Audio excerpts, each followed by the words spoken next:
완벽 판매 돌파. 재구매 압도적 판매. 남지연 알부민 더 진하게 더 고함량으로 25,500mg에서 31,040mg으로 알부민 복합물 제가 직접 배합했습니다. 남지연 원창의 알부민 2090 울트라 맥스. 간에서 매일 생성되는 알부민, 우리 몸속 혈장 단백질의 주요 성분. 혈액속 핵심 단백질로 영양소가 몸속 곳곳 제대로 전달되게 하는 영양 배달부. 건강상태 지표물질 알부민. 하지만 나이 들면서 알부민 생성능력 저하. 그래서 드셔야 합니다. 100% 덴마크산 알부민 함량 폭탄 31,040mg. 알부민 특성을 고려. 특허 6종이 집약된 특허 조성물 3종을 더.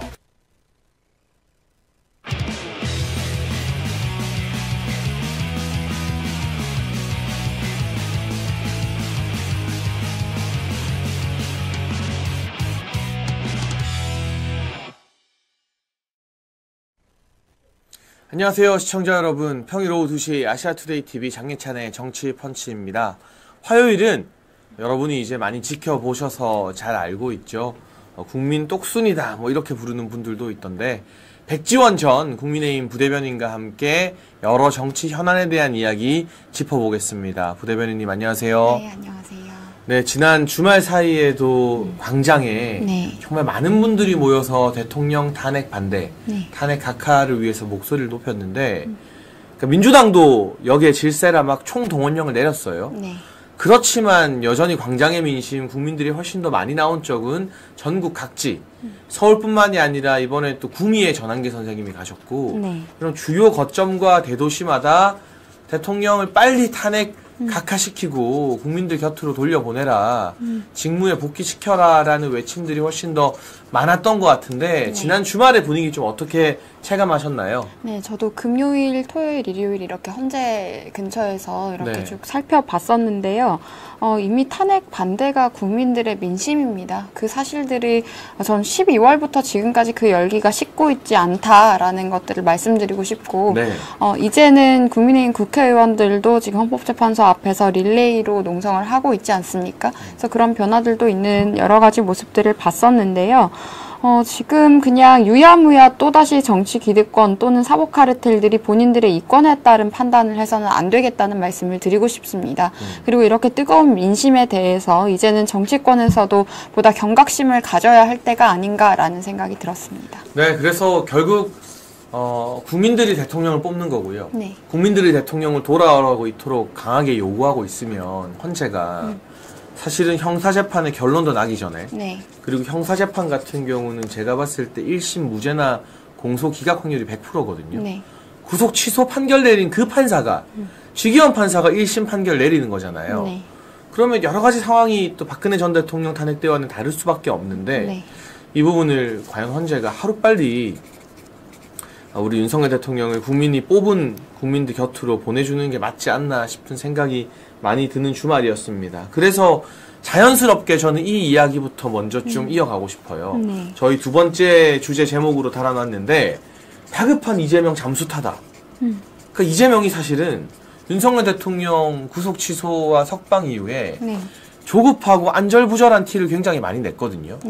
그래서 갑자기 개딸들 총동원령 내리고, 좌파 집회 그 흑막이라고 할 수 있는 박서훈 만나고, 민주노총 막 시위에 동원하고, 근데 갑자기 무슨 HID 특공 요원들이 이재명을 암살한다 뭔다 하는 말도 안 되는 출처 불명의 제보를 근거로 막 이재명 암살설을 퍼뜨리더니 그걸 핑계로 쏙 숨어버렸어요. 완전히 사라져버렸어요. 이 엄중한 시국에 이재명이 막 탄핵몰이를 하다가 다급해서 난리를 치다가 갑자기 이런 음모론을 퍼뜨리면서 사라진, 정치적인 이유가 전 있을 것 같은데 이런 일련의 상황들을 우리 백지원 대변인은 어떻게 보고 계십니까? 저는 12월의 데자뷰 같았습니다. 12월의 데자뷰? 네, 그때 네. 당시 김어준이 여러 가지 이야기들을 했었잖아요. 뭐 사살설이니 하는 근거 없는 가짜뉴스로 선동을 했었는데 네. 이번에도 이재명 대표를 뭐 누가 죽인다고 그런 식으로 이야기를 하고 네. 지금 그 출처도 불분명한 상황이고 또 뭐 조작된 것이 아니냐라는 논란들도 있지 않습니까? 근데 저는 이것이 일종의 정치적인 목적을 가진 선동일 수 있다라는 생각을 했던 것이요. 윤석열 대통령에 대한 불법 구속이 취소되고 나서 지금 민주당 지지자들이 살해를 하겠다라는 글을 올려서 경찰에서 수사에 착수했습니다. 네. 근데 해당 안이 보도가 됐던 날에 갑자기 민주당이 본인들도 그런 협박을 받았다라는 식으로 물타기를 했었거든요. 그렇죠. 그러니까 일종의 피해자 코스프레를 위한 시도다라는 생각이 들고요. 또 이재명 대표 같은 경우에는 윤석열 대통령의 구속 취소가 되고 나서 잡혔던 첫 번째 표정들이 굉장히 창백했었습니다. 그래서 저는 그 장면들과 표정을 보면서 이 사람이 지금 스스로 굉장히 지금 겁에 질려 있구나라는 인상을 받았었습니다. 근데 이재명이라는 정치인이 본인의 감정을 못 숨겨요. 항상 표정이 다 드러나거든요. 뭐 짜증이 났다든지 울분이 있다든지 이런 것들도 다 드러나는데. 아니, 언론사 인터뷰하다가 이어폰 집어 던지는 양반이잖아요. 네, 그러니까 그 전 국민이 다 보고 있는데. 네. 노랗게 뜬 창백한 얼굴을 보고 분명히 지금 공포심을 느끼고 있다라는 생각이 들었고요. 일부러 이런 식으로 이제 또 숨기 위한 명분을 만든 것이 아닌가라는 생각이 듭니다. 그리고 지금 탄핵 선동 집회 같은 경우에는 우리 정부 임기 시작하기도 전부터 2022년 3월부터 해왔었지만 항상 사람은 없었어요. 그냥 본인들의 좌파 시민단체 일부 세력들 소수 인원끼리 해왔고 지금도 여전히 그렇습니다. 그렇기 때문에 더 이상 거기에 참여하는 것도 본인에게 정치적 이득이 없다라는 생각을 했던 건 아닌가라는 생각이 듭니다. 네, 그래서 이 이재명의 잠수를 어떻게 해석해야 되느냐. 두 가지가 있는데 일단 첫 번째는 우리 백지원 대변인이 말한 것처럼 이재명이 지금 패닉 상태에 빠졌다. 그러니까 대통령 구속 취소 이후에 현재 내부의 평의가 계속 진행되고 있잖아요. 선고가 안 되고 있죠. 그러니 어떤 이야기까지 나오냐면 오세훈 서울시장이 갑자기 어제 TV조선 인터뷰에서 기각둘 각하 하나 대통령 탄핵 안 될 것 같다는 이야기를 해요. 그러더니 나 사실은 탄핵 찬성한 거 아니다. 탄핵 소추에는 찬성했지만 탄핵에는 찬성한 거 아니다. 나를 거기에 한동훈이랑 같이 묶지 마라. 이런 식의 이야기를 했는데 이게 뭔가 내부적으로 지금 현재 분위기가 탄핵 기각 각하 쪽으로 기울었다라는 여러 증거들이 정치권의 고위관계자 거물들에게 전해지고 있는 거 아니겠어요? 네. 그러니까 이재명이 완전히 멘붕이 와버려서 숨어버렸다. 암살설을 핑계로. 그리고 어떻게 됐든 과거 꽃게밥이니 지금 암살이니 HID 특공대니 하는 게 국민의 공포심을 계속 자극해서 마지막까지 여론을 뒤집어 보려는 그런 최후의 발악 아닌가 싶은 생각이 듭니다. 네. 사실 우리가 이재명의 행동을 보면 현재의 분위기를 좀 유추할 수 있는데 이런 이재명의 갑작스러운 잠수 오늘 이제 지금 민주당 측에서 탄핵 찬성 시위를 하다가 뭐 돌아가신 분이 있다고 해요. 근데 이거는 정치적 성향을 떠나서 당연히 우리가 애도해야 되는 거고요. 여기 조문 가는 걸로 공개 일정을 제기했는데 사설 경호원들이 붙은 것 같아요. 경찰 신변 조치도 됐다고 하는데 이렇게 경호원들을 대동해서야 겨우 모습을 드러낸 걸 보면 이재명의 굉장한 불안한 심리가 반영된 거 아니겠어요? 네, 굉장히 불안해하고 있는 것 같고요. 그런 것들을 숨길 줄을 모르는 캐릭터입니다. 그냥 겉으로 다 드러나기 때문에 이미 스스로 공포감을 느끼고 있는 것 같은데 그 이유라고 한다면 지금까지 본인이 저질러온 불법에 대한 대가를 치를 것이 두려워서겠죠. 그러니까 그런 부분에 있어서 자꾸 윤석열 대통령을 이용해서 본인이 피해자 코스프레 하려고 하는 것들은 더 이상은 이제 받아들여지기 어려울 것이다. 왜냐면 지금 정치적인 구도를 봤을 때 전 윤석열 대통령이 피해자라고 생각을 합니다. 지금 공수처의 이런 여러 가지 만행들 그리고 사법카르텔의 만행들의 피해자였다라는 생각이 들고요. 그리고 탄핵에 대해서 우리 당에서 여러 가지 말을 바꾸고 있는 사람들, 뭐 오세훈 시장, 한동훈 전 대표 이런 사람들 같은 경우에는 저는 이분들이 또 법조인 출신이면서 처음부터 이러한 조악한 탄핵안이 성립 가능하다고 이야기하면서 예를 들어서 당론으로 탄핵 찬성하자라거나 이런 선동을 한 사람이 있지 않습니까? 이런 것들이 납득이 되지 않았습니다. 저는 12월 초기부터 이야기를 했지만 이 탄핵안들이 성립되기 굉장히 어렵다는 말씀도 드렸고 2차 탄핵안 같은 경우에는 지금 본인들이 성립이 안 될 것 같으니까 내란죄를 넣었다 빼지 않았습니까? 그러니까 이런 상황이고 또 지금 뭐 내란죄에 대해서 앞으로 형사처벌 관련해서 뭐 결과가 나오니만이 형사재판 이야기들을 하지만 거기에 지금 제출된 증거들이 전부 다 공수처발 증거들인데 공수처는 애초에 내란죄 수사권이 없는 조직 아닙니까? 그럼 그런 증거들도 유효하지 않을 것이다라는 생각이 들기 때문에 이렇게 잘못된 탄핵안에 대해서 본인들의 그 얕은 셈법으로 정치적 이익을 위해서 말을 바꾸는 이런 정치인들도 우리 내부에서도 이제는 정리해야 하지 않을까. 그러니까 원칙을 모르는 사람들이 보수에서 리더 역할을 노린다는 것 자체가 저는 어불성설이라는 생각도 듭니다. 네, 그래서 지금 이재명의 잠수와 이 탄핵 기각 분위기를 감지한 소위 자칭 잠룡들의 태세 변환, 이 와중에 이제 한동훈 같은 경우는 계속해서 뭐 여의도 순복음교회에서 예배 드렸다가 또 조계종을 방문했는데 조계종의 총무 스님이 굉장히 뼈아픈 이야기를 했더라고요. 두 가지 이야기가 눈에 들어왔어요. 이게 연결이 되면 첫 번째, 인기는 바람 같은 거다, 안개 같은 거다, 사라진다. 그리고 두 번째, 산전수전 다 겪고 내공을 좀 갖춘 다음에 이 정치를 해야 되는 것 아니냐. 이거 사실 한동훈이 인사하고 덕담 들으러 왔는데 대놓고 회초리 때린 거나 다름없잖아요. 그러니까 이렇게 탄핵 각하 기각으로 분위기가 점점점 바뀌고 있는 거를 종교계도 느끼고 좀 따끔한 일침을 가한 것 같지 않나요? 네, 그리고 종교계 입장에서는 글쎄요, 한동훈이라는 인물 자체가 정말 종교적으로 해석을 한다고 시각에서 본다고 할 때도 납득하기 어려운 사람이죠. 지금 뭐 배신을 했다라는 문제뿐만이 아니라 굉장히 비열하고 교활한 모습들을 많이 보여줬기 때문에 아마 조계종에서 스님께서 그런 말씀을 하셨던 것은 이제 스스로 좀 수양을 할 필요가 있는 사람으로 보여서 그런 말씀을 하지 않으셨을까라는 생각이 들고요. 또 그것뿐만 아니라 지금 종교 이렇게 기관에 가서 여기저기 얼굴을 내비치는 것 자체가 대선이라고 지금 착각을 하고 있는 행동들인 것 같아요. 그러니까 자기 혼자 대선 행보죠. 네, 나홀로 대선 행보. 네, 보통 근데 다 이제 대권 주자가 정해지면 종교계에 뭐 인사를 드리러 간다거나 이런 것들이 있으니까 그렇죠. 정말 그런 걸 어설프게 따라하는 장면들 같은데 그 지금 순복음교회 갔을 때 보면은 명찰까지 달고 갔더라고요. 네. 한동훈 전 대표 이렇게. 아휴, 그게 어디 무슨 교회 예배 드리러 가면서 유치원생도 아니고 그 명찰을 달고 가고 이런 모습들이 그런 종교 단체를 방문하는 순간조차도 본인의 욕심이 튀어나오는 정말 보기 추한 장면들이었다는 생각이 들었습니다. 네, 그리고 여러분 다시 이제 또 이재명 대표 이 잠수탄 이야기로 잠깐 돌아와서 설명을 해드리면 민주당이 이런 주장을 한답니다. 민주당은 러시아제 권총을 밀수해 이재명 대표를 암살하겠다는 협박이 있었다. 근데 그 근거가 뭐냐? 제보자가 뭐냐? 이거 찾아보니까 DC 인사이드 이재명은 합니다 갤러리에 올라온 글이에요. 최초로 이런 글이 올라온 게. 그러니까 이재명 지지 갤러리에 익명의 게시자가 그냥 이재명 대표에 대한 이런 위협이 있다라는 첩보가 있습니다라고 올린 게 근거예요. 그런 식이면 온갖 DC 인사이드나 온라인 커뮤니티에 별의별 글들이 다 올라오잖아요. 근데 전직 요원이라는 것도 황당하고 우리나라처럼 총기 관리가 엄격하게 되는 나라에서 러시아제 권총을 밀수해서 이런 일을 나선다는 게 이거를 지나가는 국민들 붙잡고 물어보면 5,500만 국민 중에 믿을 사람이 누가 있을까요, 이거? 네, 그리고 이게 저는 또 그 민주당 지지 사이트에 올라왔다는 것이 신빙성이 있는 이유는 이재명 대표가 그때 1cm의 열상이 생겼을 때도 민주당 지지자가 그렇게 했었고, 그리고 송영길 전 대표 같은 경우에 그때 도끼 테러를 당했을 때도 민주당 지지자가 그렇게 했었단 말입니다. 그래서 이제 내부에서도 많이 분열이 일어나고 있기 때문에 이런 조짐들이 있는 게 아닌가라는 생각이 들고요.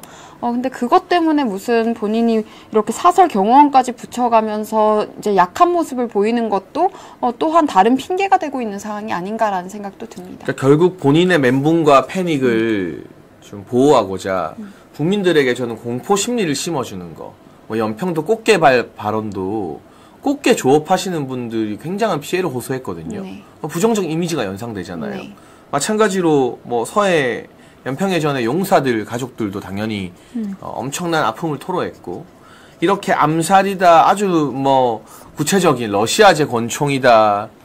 왜 또 하필 러시아제인지는 잘 모르겠어요. 영화에서 많이 보는 것 같은데 전직 뭐 특수 요원이다 하는 것들이 정말 허황된 이야기지만 개딸들은 이걸 믿고 막 퍼뜨린단 말이에요. 그럼 저는 국민들에게 이런 폭력적인 사건을 떠올리게 만들고 폭력적인 공포감을 조성시키는 거야말로 민주당이 맨날 말하는 폭도들의 선동과 다를 게 뭐가 있냐라는 생각이 들어서 지금 국민들의 감정이나 갈등이 최고조로 지금 높은 수위에서 아른거릴 때 이걸 좀 다독이고 국민 통합을 이야기해야 될 정치인들이 이런 폭력 영화에나 나올 법한 음모론으로 국민들을 더 선동하고 갈등을 부추긴다는 게 리더로서 전혀 자질이 없는 것 같다는 생각이 좀 들었습니다. 네, 그래서 지금 이것도 오히려 선동거리를 삼아서 이제 뭐 본인들의 지지층에 대해서 다른 국민들을 향한 반감을 만들 수 있도록 지금 이용하고 있는 것 같은데요. 근데 저는 보수 지지자라면 이런 식의 글이나 반응은 하지 않았을 것 같아요. 이게 저 앞서서도 말씀드렸지만 이제 뭐 이재명 대표 열상 소동이라든지 아니면 송영길 전 대표 도끼 테러 같은 것도 전부 다 내부에서 발생했던 문제들이기 때문에 그런 점들을 한 번 더 짚어드리고 싶고요. 또 연평동 꽃게밥 발언 관련해서도 저도 너무 경악스러웠습니다. 갑자기 연평도 이야기를 꺼내는 것, 그리고 꽃게밥이라는 단어를 누가 떠올리나요? 그런 단어를 일상에서 아무도 쓰는 비유가 아니죠. 네, 그래서 도대체 본인의 머릿속에서 무슨 생각을 평소에 하고 살면 저런 이상한 발언들이 나오느냐라는 생각이 들었거든요. 그렇게 좀 우리가 납득하기 어려운 지점에 발상을 많이 하는 것 같고, 지금 이렇게 과대한 망상 같은 것들을 기정사실화해서 이야기하는 것도 저는 문제가 있다고 생각합니다. 망상장애는 치료받아야 할 질환입니다. 그러니까 이재명이 하는 비유나 말들이 굉장히 폭력적인 것들이 많아요. 네. 과거 그 가족에게 했던 형수님한테 했던 욕설도 일반인은 상상을 못하는 단어들이잖아요. 네. 우리가 친구끼리 서로 비속어 주고받으며 농담할 때도 있지만 이재명이 형수님한테 한 것 같은 단어나 이런 표현은 저도 굉장히 거친 부산 남자들과 자란 부산 사람인데 상상을 못하는 거거든요. 네. 그리고 우리가 비유를 쓸 때 뭐 도둑이 제발 저린다. 뭐 소도둑이 바늘도둑이 소도둑된다. 뭐 이런 비유들은 우리가 쓰니까. 근데 꽃게밥이라는 발언은 제가 정치 오래 하고 방송 오래 했지만 태어나서 정말 처음 들어보는 표현이었거든요. 근데 거기에 더해서 이 암살설 음모론까지 막 퍼뜨리니까 당최 이 이재명이라는 인물의 머릿속에 얼마나 폭력적인 우리 백지원 부대변인이 말한 망상 생각 등이 많은가. 근데 이런 사람이 나라를 좌지우지하게 되면 굉장히 위험하겠다. 굉장히 충동적으로 나라가 운영되겠다라는 공포감이 들고 결정적으로 경찰이요. 이게 약간의 근거라도 있으면 수사를 해야 되잖아요. 그러니까 야당 대표가 난리를 치니까 신변 보호는 해주고 뭐 경호원들은 붙여줄지 몰라도 경찰이 이렇게 공식 입장을 밝혔습니다. 첩보 수집을 강화하고 유의미한 단서가 확보되면 수사에 착수할 방침이다. 이건 뭐냐? 지금 수사에 착수할 정도의 근거도 없다는 뜻이에요. 그러니까 윤석열 대통령에 대한 살해 협박은 이미 수사 착수했습니다. 네. 이미 수사 진행이 바로 됐거든요. 신고한 즉시. 그렇기 때문에 이게 또다시 그들이 피해자 코스프레를 하려고 그냥 선동하고 있는 것이다라고 국민들께서 보는 시각이 합리적이다라는 생각이 저는 들고요. 그리고 이재명 대표가 유독 죽음에 대해서 언급을 과거부터도 해왔었는데 우리 대선 기간에도 대선 토론할 때 갑자기 이 순간에도 세상을 하직하는 사람들이 있다. 그리고 누군가는 죽을 생각을 하고 있다. 막 이런 이야기들도 했었거든요. 그래서 도대체 그런 자꾸 죽음에 대한 이런 다소 망상적인 발언들이 왜 나오는 것인지도 저는 좀 의문이 들기도 합니다.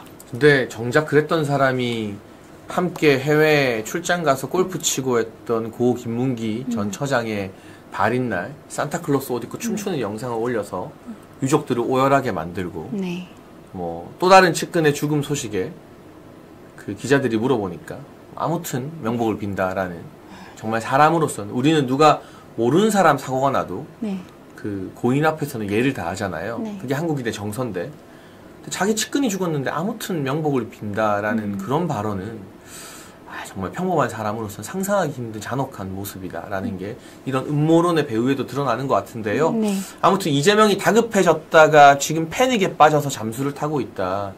윤석열 대통령의 복귀가 머지않았다는 사인이기도 합니다. 우리가 마지막까지 방심하지 않지만 힘을 내서 좀만 더 버티면서 우리의 어떤 에너지들을 모아가는 게 중요하다는 생각이 드네요. 저희 아시아투데이 TV의 정치펀치 봐주시는 분들도 구독과 좋아요 계속 눌러주시면서요. 함께 힘을 모아주십사 부탁을 드립니다.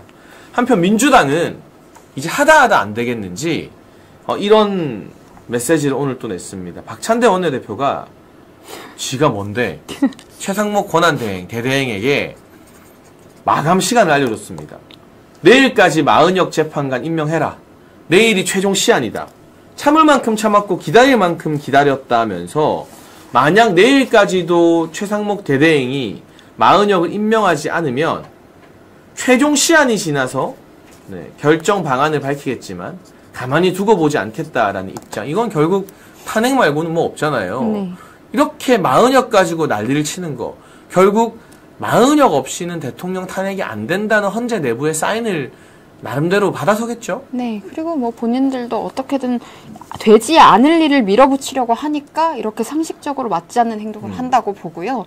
원칙대로 되면 당연히 진작 각하가 되었어야 되는 안입니다. 내란죄를 넣었다 뺐다 자기들 마음대로 하는 게 어디 있습니까? 그리고 지금 뭐 내란죄가 확정이 되면 어떻게 하겠다 이런 이야기들을 하는데 내란죄 자체가 저는 성립되기 어려울 것이라고 보고요. 앞서 말씀드렸던 것처럼 많은 증거들이 공수처 발인데 공수처는 애초에 내란죄에 대한 수사권이 없기 때문에 그런 증거들도 무효할 것이라는 생각이 들고 본인들이 증거를 내놓은 여러 가지 발언들이나 이런 것들도 보면 조작 정황이나 선동 정황이 전부 다 드러났습니다. 그렇기 때문에 앞으로 저는 형사재판에서 대통령이 유죄라든지 이런 식으로 될 가능성은 더 없어 보이고요. 말씀하셨던 것처럼 공소 기각될 가능성이 높은데 그만큼 본인들이 지금 마음이 급한 상황인 것 같습니다. 뭐 문영배 재판관이나 이미선 재판관 같은 경우에 4월이 임기의 마지막이니까요. 그렇게 해서 계속해서 본인들이 원하는 결론을 이제 만들기 위해서 최후의 공세를 하고 있는 것 같은데 아무리 그래도 저는 대한민국의 원칙이 지켜질 것이라는 마지막 믿음은 있습니다. 그래서 이런 사람들이 아무리 본인들이 막무가내로 선동을 한다고 해서 그들이 원하는 대로 흘러가진 않을 것이다 라고 예측합니다. 네, 그래서 왜 또 박찬대가 마은혁을 들고 나왔을까? 지난주 의원식의 뜬금없는 마은혁 임명 기자회견에 이어서 그리고 최상목 대대행을 어떻게 뭐 하겠다는 건가? 그 최재해 감사원장 8대0 탄핵 기각, 이창수 중앙지검장과 검사들 8대0 탄핵 기각, 연전연패잖아요. 이 상황에서 민주당이 탄핵을 추가적으로 할 수 있는 동력이 없어요. 그랬다가는 정말 국민들로부터 회초리를 세게 맞을 거고 결국 말뿐인 협박인데 이렇게라도 협박을 하면서 마은혁 이슈를 띄우는 거 저는 이게 도저히 안 된다. 문영배나 이미선, 정대선, 정정미로부터 마은혁 없이는 지금 분위기가 5대3 구도가 안 깨진다. 내지는 4대4다. 이런 SOS 신호를 받았기 때문이 아닐까. 제가 한 가지 헌재 재판 진행 과정을 설명을 좀 해드리면요. 여러분 지금 평의 중이라고 하잖아요. 이 평의라는 거는 일종의 사안별 회의입니다. 그래서 곽종근 진술, 홍장원 메모, 그리고 뭐 김용현 장관 진술, 누구 진술 이런 걸 이제 사안별로 테이블 위에 올려놓고 서로 어떻게 생각하느냐 돌아가면서 말하는 거예요. 근데 예를 들면 홍장원 메모를 회의에 올려놨는데 탄핵 기각이냐 인용이냐는 여기서 이야기하는 건 아니에요. 그건 맨 마지막에 판결에서 이야기하는데 예를 들어 정영식 재판관이나 김복현 재판관이 이 메모 이게 체포 명단이라는 게 말이 됩니까? 저는 이거 신빙성 있는 증거로 받아들이기 어렵다고 봅니다. 요렇게 말하는 걸 보면 문영배나 이미선이 그걸 보고 있다가 아, 저 사람들은 탄핵 반대하겠구나. 감이 오는 거잖아요. 그러니까 평의만 진행해도 누가 탄핵 찬성이고 누가 탄핵 반대인지 헌재 재판관들 안에서는 감이 온단 말이에요. 그러면 그 첩보가 참 원칙적이고 어떻게 보면 선비 같은 보수 성향 재판관들은 지금 국민의힘 정치인들이랑 일절 연락도 안 돼요. 근데 좌파들은 뭐 그런 거 지킵니까? 안 지키죠. 어느 경로를 통해서든 지금 평의하고 있는데 누구누구가 지금 홍장원 메모 이거 증거 채택 증거로 못 인정하겠다더라. 곽종근 진술 흔들리는 거 이거 판결문에 넣자 한다더라. 이거 어떡하냐. 마은혁 있어야 된다. 우리 행동대장 마은혁이 필요하다. 라는 이야기를 하는 거 아닐까. 그래서 판결 가기도 전에 이게 지금 민주당 사색을 만들고 있는 거 아닐까 싶거든요. 그리고 이게 원칙대로 하면 심플한 결론이 원래 나옵니다. 그리고 지금 이제 법조인들이나 법률 전문가들의 말을 한번 들어보면 이제 최후에 이제 본인들이 결론을 낼 때 이제 글을 쓸 때에 있어서도 각하라고 하면 금방 글이 나온다고 한답니다. 판결문이 금방 나오는데 인용으로 만들려고 하면 억지를 붙여야 하는 사항들이 생기고 그런 기록들을 본인의 이름으로 남기는 것이 아주 큰 오명이 될 수 있는 상황들이 생긴다고 합니다. 그렇죠. 그러니까 원칙은 언제나 심플한 거거든요. 그래서 저는 아마 각하 결론이 원칙대로 간다면 나올 것이다 라는 생각이 들고요. 지금 억지로 인용을 바라고 있으니까 이렇게 사실 지금까지 판사로서 이 사람이 사법권을 휘둘렀다는 것도 국민들이 납득할 수 없는 마은혁 같은 사람을 억지로 임명 강행하려는 장면들이 나오고 있다라는 생각을 했습니다. 네, 그런데 이 마은혁의 문제점에 대해서 우리 백지원 부대변인이 주신 자료가 하나 있는데 PD님 한번 띄워주시면 좋겠고요. 다른 것 다 차치하고 마은혁이 도대체 왜 안 되는가에 대해서 한 번 더 우리 시청자분들께 핵심을 좀 짚어주시겠어요? 저 자료를 설명해 주시면서. 네, 이게 제가 12월 말에 이거를 만들었었는데 네. 갑자기 임명하는 사람들 이름 중에 이제 마은혁이라는 이름이 나와서 찾아보니까 저게 전부 다 네. 언론 기사를 그냥 네. 조합해서 만든 거죠. 네, 우리 네, 백지원 부대변인이. 네, 그렇습니다. 네. 이미 언론에서 다 보도된 내용들이고요. 이게 마은혁 재판관 같은 경우에는 인민노련, 그러니까 공산화 통일과 사회주의로의 체제 전환을 도모했던 인민노련, 지하조직 인민노련의 핵심 멤버였는데 그냥 단순한 멤버가 아니고 사상교육을 전담을 했습니다. 완전히 우리나라를 공산주의로 만들겠다는 조직의 핵심 멤버다. 네, 심지어 그 조직의 목적이 공산화 통일에 있었거든요. 네. 근데 그런 부분에 있어서 사상교육을 전담했다는 사람이면 이런 사람은 사실 저는 판사로 임용이 절대 돼선 안 됐을 사람이라고 그러니까 생각이 어떻게 들어요. 판사를 하고 있는 거예요? 그러니까 이런 사람이 너무 많은 게 지금 문제인 것인데 그것뿐만이 아니고 지금 노회찬과도 지금 연관이 있습니다. 그러니까 판사로 있으면서 후원금을 냈고 그리고 민노당 관련해서 그러니까 지금 우리가 생각을 해보면 서부지법에서 지금 민노총이라든지 아니면은 대진년이라든지 이런 사람들에 대해서 구속 기각 맨날 해주잖아요. 그런 식으로 지금 민노당원에 대해서 공소 기각을 해준다거나 이렇게 했었던 이력이 있는 사람이기도 하거든요. 그러니까 지금 한국의 좌익 세력들과 어떻게 보면 서로 악어와 악어새 같이 지금 함께 하고 있는 그런 인물로 저는 보이는데 그뿐만이 아니라 굉장히 과격한 사상을 가지고 있는 것이 마르크스 레닌주의에 심취해 있었던 인물이라는 겁니다. 그런데 이렇게 한번 이념에 젖어들면요, 이게 시간이 간다고 바뀌지도 않고, 그리고 지금까지 본인이 걸어왔던 행보가 뭐 민노당을 후원했다거나 이런 행보들을 봤을 때 그런 사상들이 바뀌었을 것이라고 볼 수가 없다. 그리고 지금 국민들은 이런 반국가적인 사상을 가지고 있는 사람이 우리가 직접 선출한 대통령에 대해서 판단을 할 자격을 갖는 것 자체가 납득이 되지 않는 것이고요. 그리고 이미 대통령의 최후 진술이 마무리가 된 상황에서 갑자기 전체 과정에서 한 번도 참여하지 않았던 사람이 뒤에 추가가 돼서 인용이라는 메시지만 낸다? 이것도 납득이 안 되는 거거든요. 그래서 더 이상 이런 식으로 부당하게 임명 강행을 하면 안 되겠다라는 말씀드리고, 또 한 가지 강조할 것이 이 마은혁 재판관이 활동했던 인민노련 같은 경우에는 반미 성향이 굉장히 강했습니다. 그리고 국가보안법 철폐라는 이데올로기를 가지고 계속해서 이야기를 해왔었는데 이 국가보안법 철폐라는 이야기가 12월 3일에 야당이 국보법 폐지를 추진한다라는 메시지도 함께 나왔었거든요. 그러니까 지금 이게 이런 반국가적인 굉장히 위험한 인물이 헌법재판소의 재판관의 후보로까지 거론된다는 상황 자체가 지금 우리나라의 자유민주주의 체제가 굉장히 혼란에 빠져 있다는 증거라고 저는 또 생각이 들고요. 지금까지 윤석열 대통령께서 이런 사법 카르텔이나 여의도의 기득권들, 그러니까 사실상 본인들의 이익을 위해서 공산 세력에게 나라를 팔았던 그런 매국 세력들과 이렇게 정치를 해오는 과정이 얼마나 외롭고 지난했을지에 대해서도 지금 많은 국민들께서 공감하고 계십니다.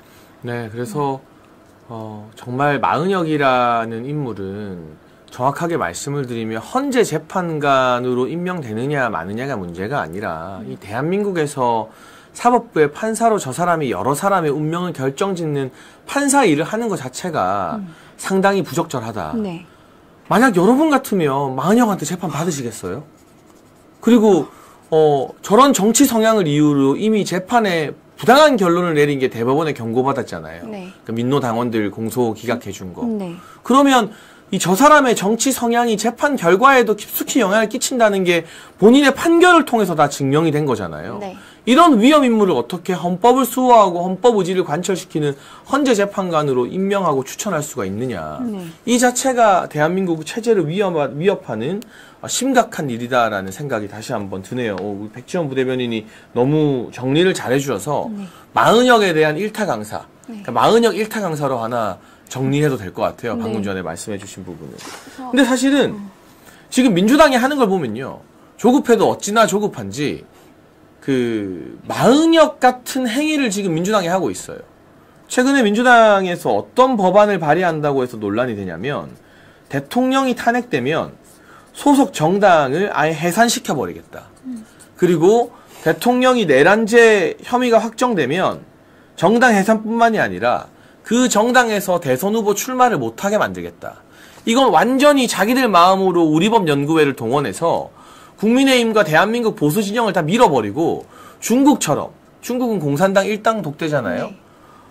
공산 독재를 하겠다라는 노골적인 야욕을 드러낸 거 아니에요, 이거는? 근데 지금 문재인 때부터 지금까지 사실상 민주당이 일당 독재를 자행해 왔습니다. 그리고 그들이 기반 삼고 있는 이념 자체가 공산화 사상에 근거한다라는 것이 가장 큰 문제고요. 네. 그래서 이제 윤석열 대통령의 비상계엄 이후에 여러 가지 이야기들이 나왔던 것이 차라리 민주당에 대한 정당 해산 심판을 청구했으면 어땠을까라는 이야기들도 있었거든요.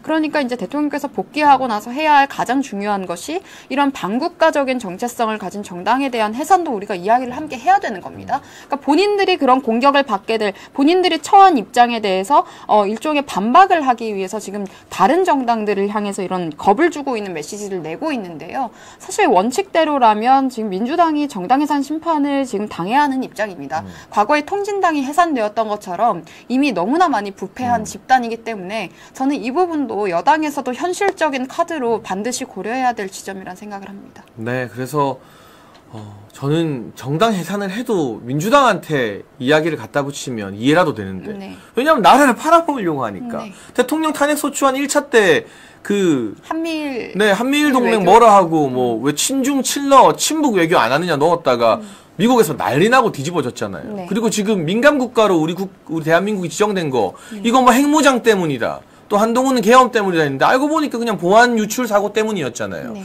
이렇게 호시탐탐 대한민국의 국가 안보를 위협하는 세력이 민주당이기 때문에 정당 해산의 원리를 들이밀어도 민주당한테 우리가 청구서를 내야 되는데 네. 역으로 이 기회에 옛다 아예 국민의힘을 밀어버리고 일당 독재를 하자? 와, 어떻게 이런 발상을 할 수 있고 이거를 그리고 그냥 민주당의 초선 의원이 낸 게 아니에요. 박홍근 의원이면 이거 법안 대표 발의자가 박홍근 의원인데요, 여러분. 벌써 제가 알기로 4선 의원이고요. 민주당에서 원내대표를 했던 중진이거든요. 네. 원래 중진 의원들이 초선이 오버하고 난리치면 좀 말리고 다독이는 게 중진 의원들의 역할이에요. 근데 그걸 냅다도 오바를 하고 있으니 민주당이 진짜 어디까지 갔는지 모르겠어요. 민주당이 내란 세력이라는 것을 스스로 계속해서 증명하고 있다고 생각합니다. 지금 본인들이 꿈꾸는 이상이 이재명이라는 독재자를 앞세운 대한민국의 공산화이고 일당 독재인 것이잖아요.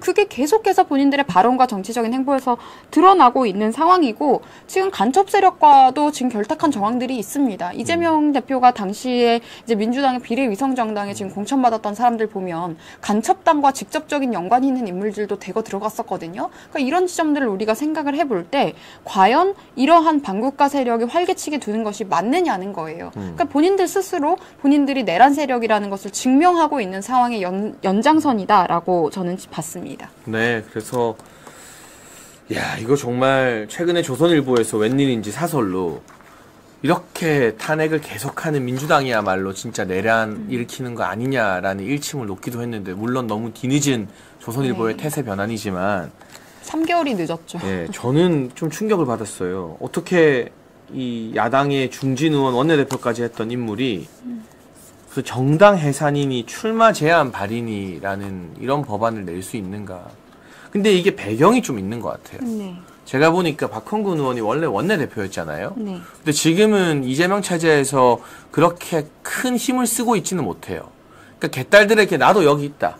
딸랑딸랑 주목을 받겠다는 것도 있고 이게 이 사람들이 어떤 김칫국을 마시는지 제가 한번 전망해 보자면 서울시장 욕심 때문이 아닌가. 박홍근 의원도 지역구가 서울인데 4선을 했어요. 원내대표도 했죠.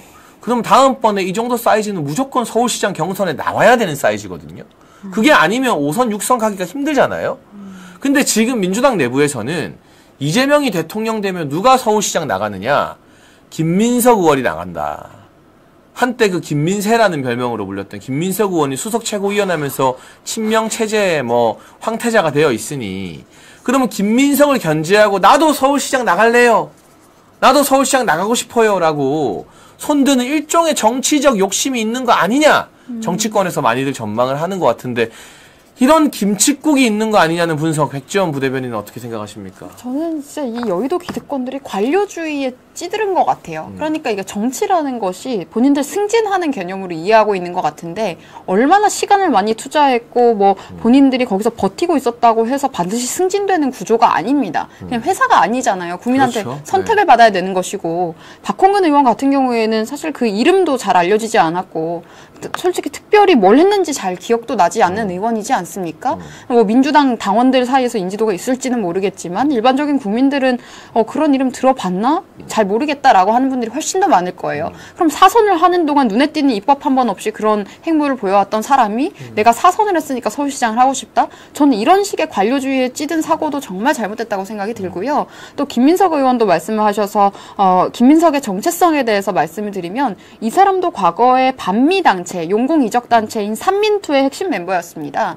그러면서 이 사람이 지금 문재인 정부 당시에 국가안보정책에 대해서 박선원 의원과 함께 모든 것들을 설계했었던 사람인데요. 정책의 밑그림을 설계했던 사람인데 지금 박선원과 김민석이 추진했던 것이 국정원의 대공수사권 박탈과 국정원 무력화 TF였습니다. 그러니까 이런 이야기들을 우리가 알아야 되고요. 그러니까 어떻게 보면은 사실상의 간첩 아닌가라고 국민들이 의심할 만한 이력과 활동 내역들을 가지고 있는 사람인데 이런 사람들이 아직도 상황을 파악하지 못하고 서울시장을 운운하고 있다는 것 자체가 너무 경악스럽습니다. 방금 저는 처음 들었는데요. 이게 납득하기 어려운 지점입니다. 근데 설득력은 있죠. 갑자기 이런 말도 안 되는 법안을 내세우는 게 박홍근 의원이 뭐 앞뒤 못 가리는 초선 의원도 아니고 원내대표까지 한 양반이 이게 통과 가능성이 제로잖아요. 민주당에서도 부끄러워서 이거를 통과를 못 시키는 법안이고 국민의 지탄을 받게 되는데 뭐 법안이 나와봤자 어차피 헌재 가면 또 위헌 판결 받게 되고 갑자기 저렇게 나서서 소위 말하는 급발진을 하는 이유가 뭘까? 다들 지금 민주당 정치인들은 탄핵되면 나라가 어떻고 저떻고가 아니라 내가 뭐 할까? 이재명 밑에서 내가 뭐 한 자리 할까? 내가 서울시장 나갈까? 이 생각을 하고 있는 거 아니겠어요? 네, 그래서 이미 저는 민주당의 내부 분열은 현실화됐던 것 같고요. 그러니까 지금 뭐 김경수 전 지사나 이런 사람들도 억지로 단식을 하고 있는 거 아니겠습니까? 단식을 하는지는 사실 잘 모르겠지만 그런 모습들도 이제 지금 민주당 내부의 지지 세력들에게 어필하기 위한 모습들인 것 같고요. 지금 말씀하신 것처럼 박홍근 의원이 그런 행동을 했던 것도 일종의 강성 당원들에게 주목받기 위한 목적이 있지 않았나라는 생각도 듭니다. 근데 이게 여러분 우리가 민주당만 욕할 문제는 아닙니다. 네. 민주당이 지금 이 탄핵 국면에서 대통령을 탄핵시키고 나라가 망하건 말건 서울시장 욕심, 뭐 장관 욕심, 내가 뭘 하겠다. 뭐 어디서는 김남국 전 의원의 안산시장 출마설도 돌아요. 제가 그 기자들한테 들은 이야기예요. 넘어갈 것 같은데요. 네. 아니 무슨 안산을 비트코인 친화도시로 만들겠다는 건지 뭔지 모르겠지만 제가 하는 말이 아니라 기자들 사이의 풍문이에요. 그러니까 다들 김칫국 마시는 거예요. 이재명 대통령 되면 우리 다 할 수 있다. 근데 이거 민주당만 욕할 문제가 아니에요. 네, 국민의힘에는 이런 사람들 없습니까? 너무 많죠. 대통령 탄핵시키고 내가 뭐 할 거다 김칫국 마시는 아까 우리 슈퍼챗도 조희경님한테 왔던 것 같은데 잠룡이 아니라 이거 잠룡이라고 불러야 되냐라는 한탄이 나오거든요. 이게 과연 나라의 미래와 이 대한민국을 걱정하는 모습인지 저런 박홍근의 어떤 김칫국, 오바 이런 걸 보면서 국민의힘도 좀 우리가 아까 잠깐 뭐 종교계 예방한 한동훈 이야기는 했지만 반면교사 타산지석을 삼아야겠다는 생각이 좀 많이 들지 않나요, 부대변인님? 네, 당연히 그렇게 생각을 해야 되는데 이미 저질렀죠. 지금 오세훈 시장이나 한동훈 전 대표는 이미 저질러 버렸고 본인들의 사리사욕이 적나라하게 국민들께 다 드러났습니다. 말 오락가락 왔다 갔다 바꾸고 여론 바뀌니까 또다시 사실 나는 찬성한 게 아니다. 그게 무슨 말입니까?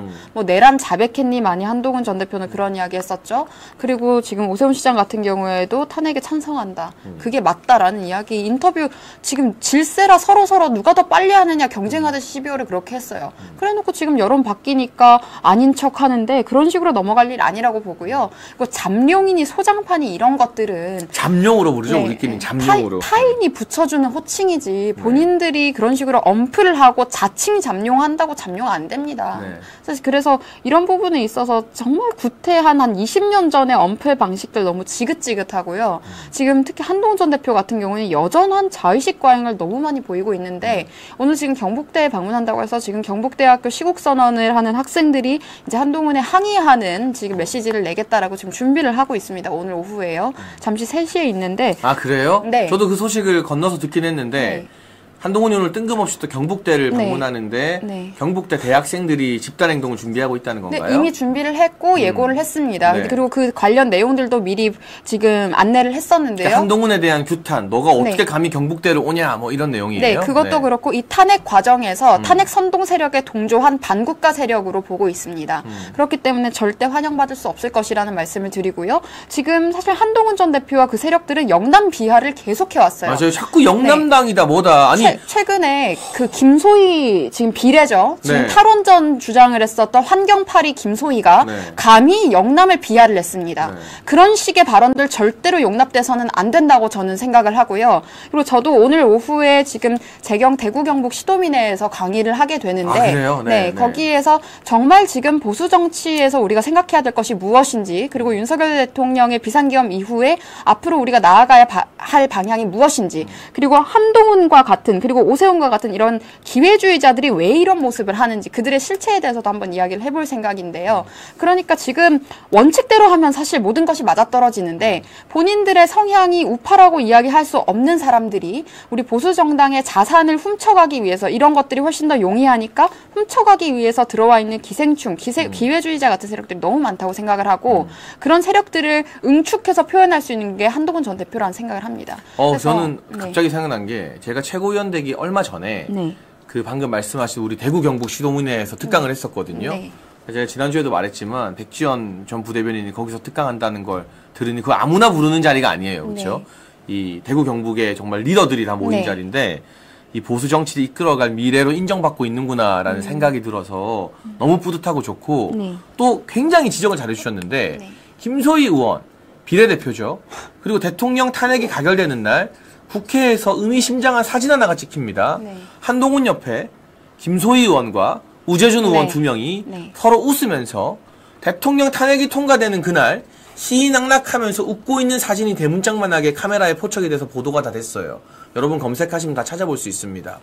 그 정도의 역사인식을 가진 사람이 특히나 윤석열 대통령이 대한민국 원전을 최강대국으로 만들기 위해서 노력을 했고 탈원전 반대가 주요 대선 공약이었는데 탈원전을 주장하면서 대체에너지 거리는 사이비 기후 전문가가 비례대표가 되어서 지금 우리 국민의힘을 지켜준 영남의 지지자와 당원들 국민들을 영남당이 되면 나라가 망한다느니 어쩌니 필요할 때 표는 영남에서 다 받아가면서 그렇게 비하하는 것에 대해서 이 당원들이 그냥 넘어가야 되나. 저는 이게 절대 용서하면 안 되는 게 사실 비례 정당 자체가 표를 받은 것이 지지층에 의해서 표를 받은 거 아닙니까? 그 영남분들이 만들어준 표예요. 만약에 이번에 부산에서 그리고 대구 경북에서 외면했다면 본인들 당선 못 돼요. 그렇죠. 비례 정당은 더더욱 그렇고 그리고 우재준 의원 같은 경우에도 국민 추천제로 지금 영남에서 당선되지 않았습니까? 그러니까요. 이런 인물들이 지금 영남을 비하하고 있는 것은 너무 잘못됐다는 생각이 들고 그리고 앞으로 보수 정당에서 기후 전문가라는 이런 사이비에 대해서 우리가 파일을 주고 공천을 할 이유가 전혀 없습니다.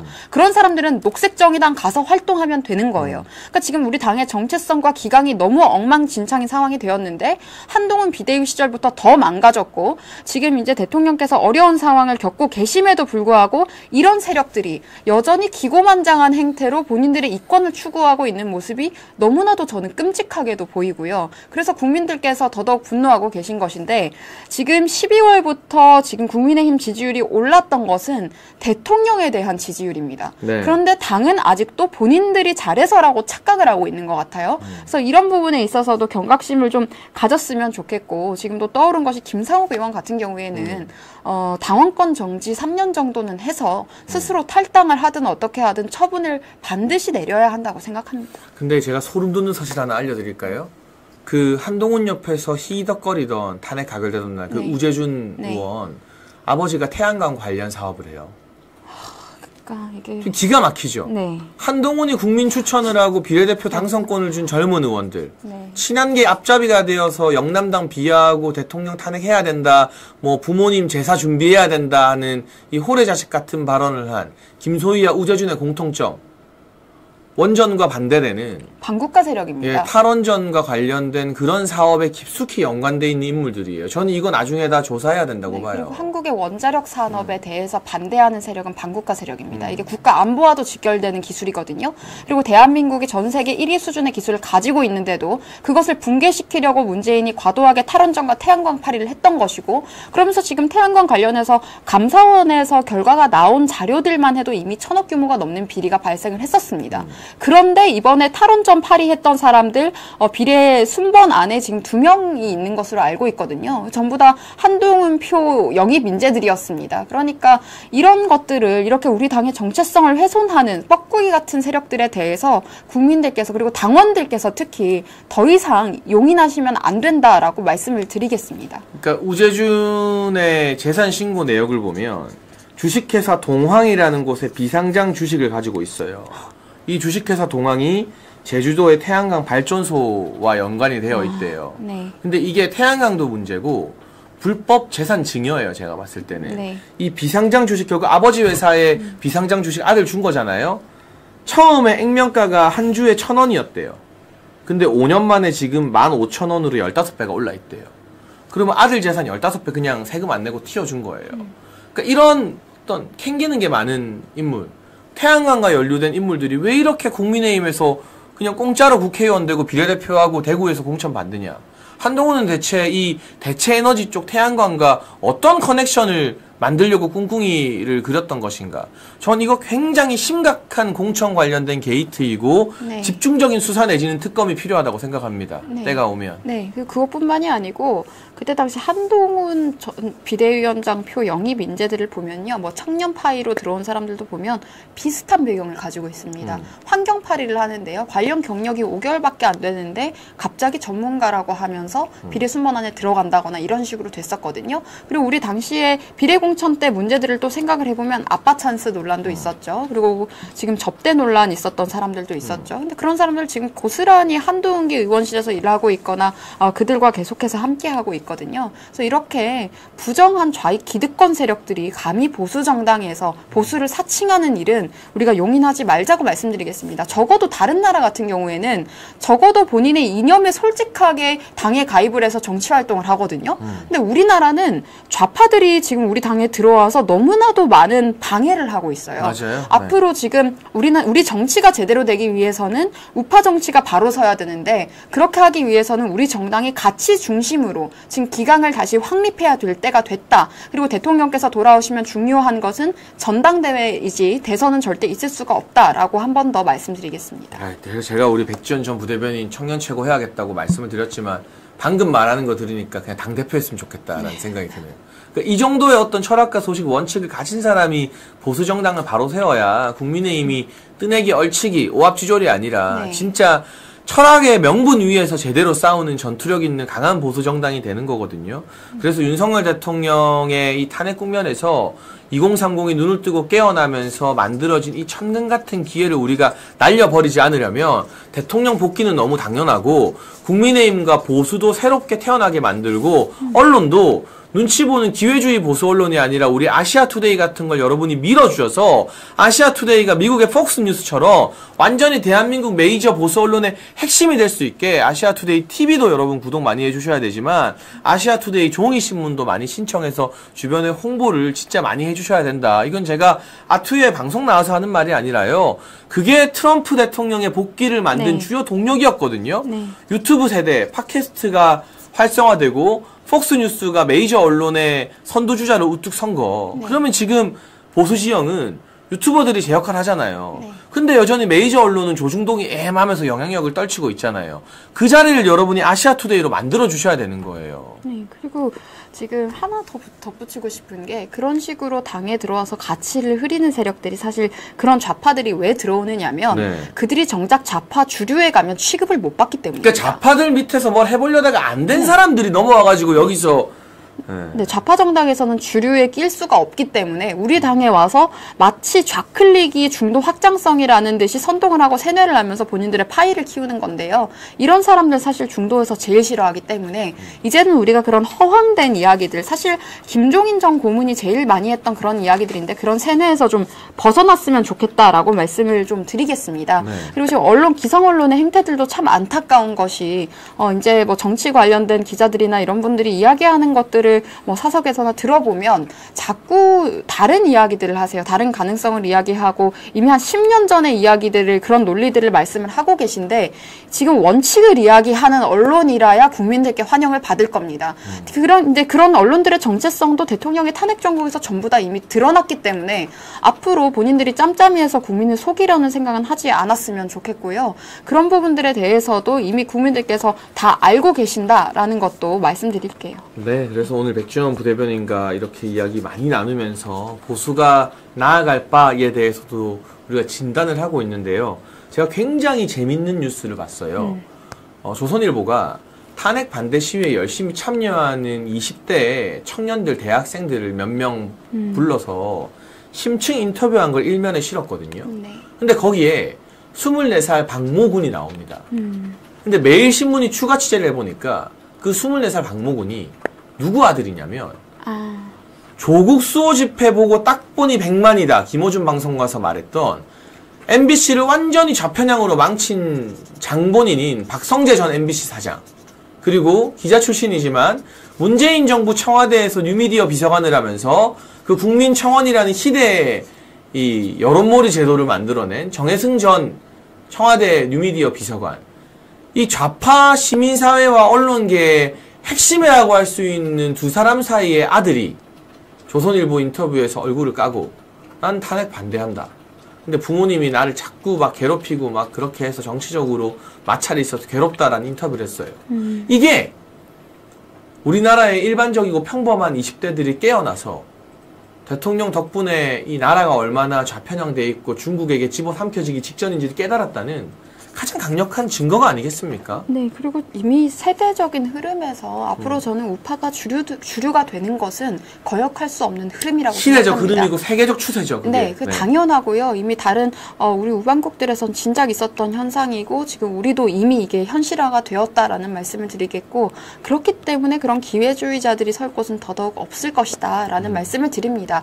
그리고 이미 세계적으로 정치인들 간의 연락도 굉장히 용이해졌기 때문에 어젠다의 공유도 지금 쉬운 상황인데요. 그러니까 지금 미국의 정치인들과 유럽의 정치인들이 소통을 하면서 지금 미국에서 마가 움직임이 있었던 것이 지금 유럽에서 메가라고 불리면서 다시 똑같은 흐름들이 거기서 실현되고 있거든요. 근데 우리나라에서도 그런 일련의 흐름들, 좌익 기득권들이 그동안 국민들을 세뇌하고 공산화와 사회주의를 이제 본인들이 만들어가려고 했었던 것들의 흐름을 끊어나갈 수 있는 움직임이 저는 앞으로 지금 2030 세대가 주도해서 반드시 이루어질 것이다라는 생각이 들고요.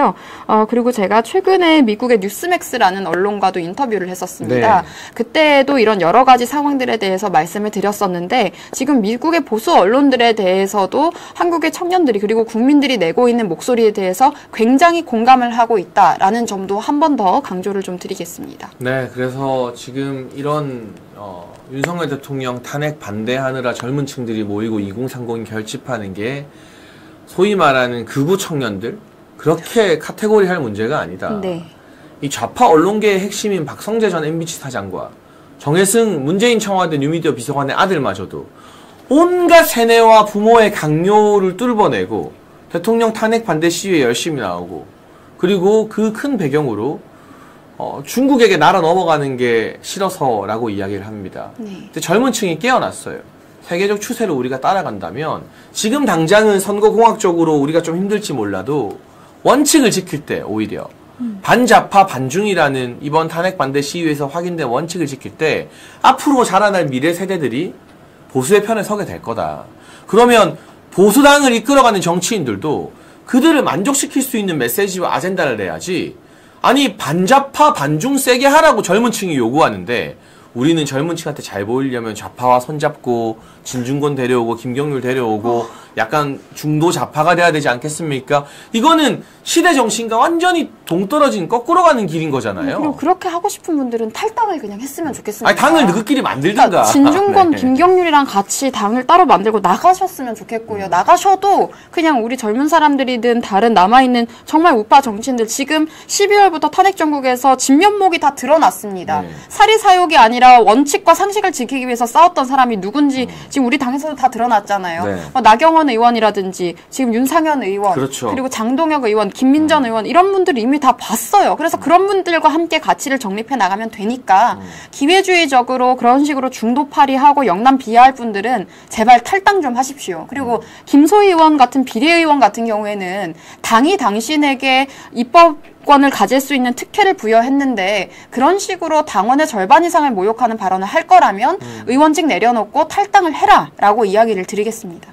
네, 맞습니다. 오늘 백지원 부대변인 시원시원하게 이야기해 주셨는데요. 마지막으로 연예계 소식도 하나 짚어볼게요. 갑자기 왜 연예인 이야기냐? 여러분 가수 조장혁 씨 아실 거예요. 이게 저희 같은 이 남자들에게는 굉장히 인기 많은 발라드 곡을 많이 남긴 유명 가수인데 이 조장혁 씨가 지금 SNS에 어떤 글을 남겼느냐? 탄핵이 기각되면 그 기각된 탄핵안을 발의한 국회의원들도 사퇴해야 되는 거 아니냐? 용감하게 이 발언을 해서 사실 연예인들이 좌파 발언하면 환호받고 전성기 누리는데 우리 뭐 최준용 배우님이나 이런 분들이 탄핵 반대 발언하면 막 밥줄 끊기고 촬영한 거 취소되고 온갖 고초를 겪어요. 근데도 정말 이 조장혁 씨가 명성이 어마어마한데도 이런 용기 있는 발언한 거 제가 잘 모르지만 개인적으로 너무 감사하고 고맙더라고요.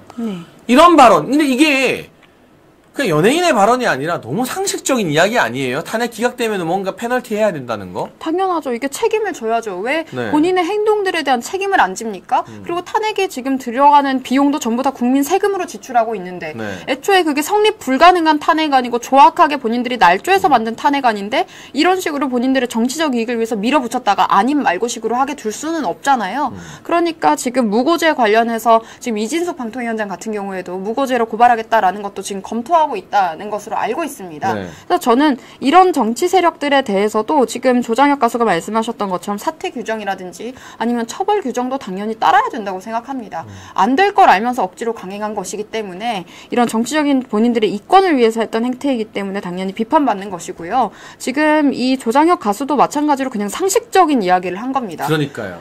본인들의 행동에 대한 책임을 지라는 거거든요. 그냥 아주 상식적인 이야기인 것이고 그리고 지금 JK 김동욱 가수 지금 관련해서 목소리를 냈었던 적이 있는데 저는 지금 문화예술계에도 좌익 기득권들이 아주 음침하게 장악하고 있었던 것들이 많고 부패한 카르텔이 형성되어 있기 때문에 이에 반감을 느끼고 상식적인 목소리를 내고 싶어하는 연예계에 있는 분들도 많을 거라고 생각을 합니다. 근데 그런 분들이 조금 더 자유롭게 발언을 할 수 있도록 앞으로 이제 목소리를 내는 부분들에 있어서 많이 응원도 해줘야 되지 않을까 하는 생각을 합니다. 그 문화예술 정말 중요한데 조장혁 씨의 용감한 발언이 많은 국민들에게 사이다 같은 또 감동을 줬다라는 생각이 들고요. 이진숙 방통위원장 같은 경우는 탄핵 심판 대응하는 변호사비로 개인 돈 1억 2천만 원을 썼대요. 근데 국회는 총 4억 6천만 원을 좌파 변호사들, 주로 문재인 정부 때 청와대에 있거나 뭐 법률공단 이사장 했던 자기들의 어떤 법적 카르텔이 있겠죠. 거기다가 4억 6천만 원을 국민 세금으로 날려버린 거예요. 저는 여전사 이진숙 위원장이 한번 본보기로 뭐 직권남용, 무고죄, 뭐가 됐든 재판을 걸어서 이런 무책임한 탄핵으로 국민 세금 낭비되고 공직자들이 자기 돈 뭐 전 재산 들여서 변호사 써야 되고 그 기간 동안 공공기관은 거의 마비 상태로 있고 여기에 경종을 한번 울려줬으면 좋겠다. 경종을 울릴 필요가 반드시 있고 법 제조도 국민의힘이 선도적으로 다음 총선 공약 때 무분별한 탄핵을 막겠다.